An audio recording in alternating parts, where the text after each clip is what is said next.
దేవుడు ఆయన పోలికలో ఆయన స్వరూపములు చేయబడినటువంటి మానవుని కోసం ఎక్కడికి వస్తున్నాడు? ఇప్పుడు భూమి మీదకి దిగి వస్తూ ఉన్నాడు. ప్రతి దినము ప్రతిరోజు చల్లపూట ఆదాముతో తండ్రి అయిన దేవుడు మాట్లాడడానికి సంతోషంగా దిగి వస్తున్న సమయంలో ఒకానొక సమయంలో ఆదాము ఎక్కడో దాక్కున్నాడు. ఆదాము దేవుని ఎదుట నిలబడడానికి భయపడి వణికిపోయి ఎక్కడో పొదల మాట దాక్కుని ఉన్నాడు. దేవుని ప్రజలారా, దానికి గల కారణం, దేవుని ఎదుట నిలబడలేక పోవడానికి గల కారణం, ఆదాములో పాపము ప్రవేశించింది. ఆదాములో అవిధేయత ప్రవేశించింది. తన తండ్రితో ఉన్నటువంటి సంబంధాన్ని, దేవునితో ఉన్నటువంటి సంబంధాన్ని ఆదాము అంటే మానవుడు కోల్పోయాడు. ఇప్పుడు పరలోకములో ఉన్నటువంటి తండ్రికి, భూలోకములో ఉన్నటువంటి కుమారునికి మధ్యలో ఏమి ఏర్పడింది? ఇప్పుడు పెద్ద అగాధం, లేకపోతే ఒక అడ్డుగోడ.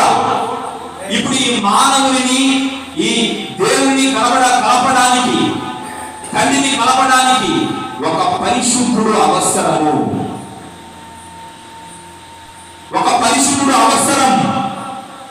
అలాంటి సమయంలో సర్వలోకములో ఉన్నటువంటి సర్వ మానవాళి వరకు ఒక పరిశుద్ధుడైనటువంటి పరమాత్ముడు ఈ లోకంలోనికి దిగి రావాలి. దేవుని ప్రజలారా, పరలోకంలో ఏ మూల వెతికినా, పరలోకంలో ఏ ప్రదేశంలో వెతికినా మానవుని కోసం రక్తము కాల్చగలిగినటువంటి మనుషుడు పరలోకంలో కానీ భూలోకంలో కానీ ఎక్కడ కనబడలేని తండ్రి అయిన దేవునికి అలాంటి సమయంలో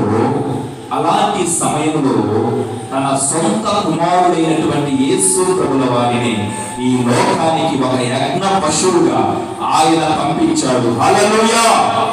దేవుని ప్రజలారా, వాక్యాన్ని మనం గమనించినట్లయితే హెబ్రీయులకు రాసిన పత్రికలో ఆ రక్షకుడు, ఆ పరిశుద్ధుడు మన కొరకే సిలువలో ప్రాణ త్యాగం చేసినటువంటి యేసు ప్రభుల వారు మనకి తండ్రికి మధ్యలో ఉన్నటువంటి ఆ అడ్డుగోడను తొలగించి తండ్రికి కుమారునికి ఒక సమాధానం అనేటువంటి వంతెన వేసినటువంటి పరిశుద్ధుడైన దేవుడు, మనము ఆరాధించే నజరేయుడైన యేసు.